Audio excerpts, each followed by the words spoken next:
Hello, my name is Sam Furillo, and this is my final report for MBAC 6125 to Jacqueline Thayer Scott.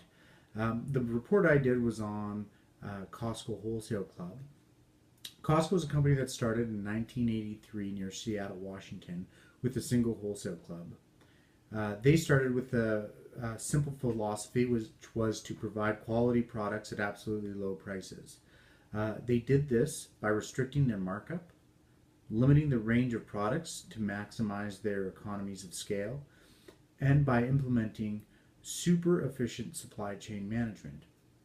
Now, this last point on the super efficient supply chain management is very interesting and is maybe the single greatest competitive advantage Costco has over its competitors.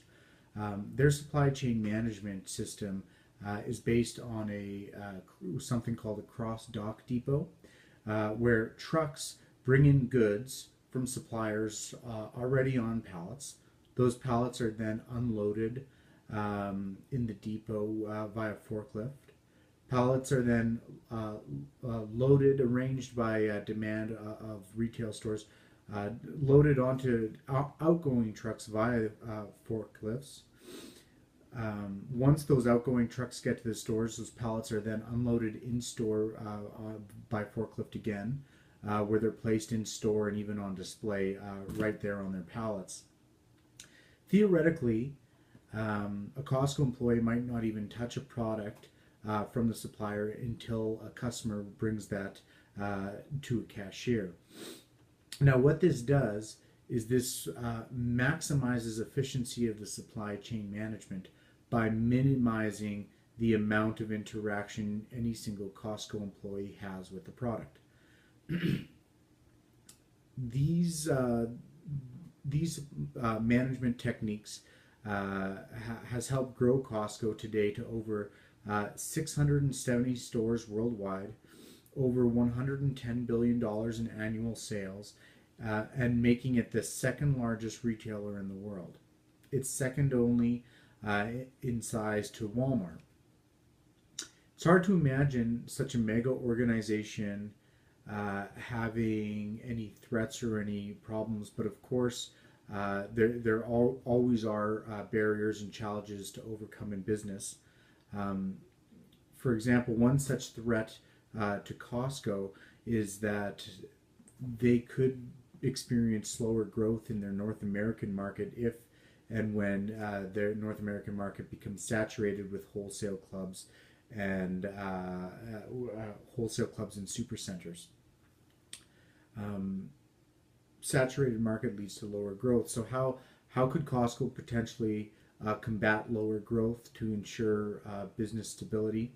Well, they have two options. They could grow their online business. Currently, online business it forms a very small amount.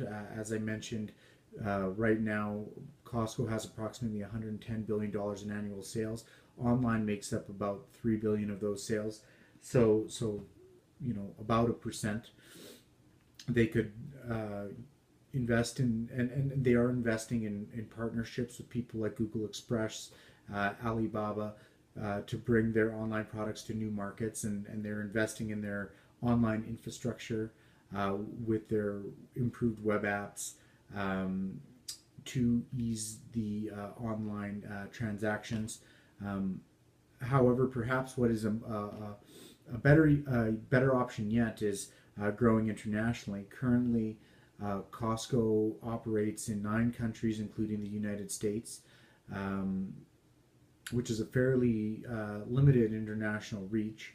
And their international reach doesn't include countries such as China, India, any countries in the South American continent, and very limited expansion to continental Europe. With the countries they have expanded into, such as Canada, Mexico, the UK, Australia, Japan, to name a few, they have done so very well. They seem to have not skipped a beat. So it seems as though Costco has proven that they are able to grow internationally and maintain sales. So I would suggest to continue the solid growth for years to come, I would suggest that Costco reaches into the international market first and then invest more into their online sales. And that brings me to a conclusion of my report. Thank you for tuning in and have a great day. Bye-bye.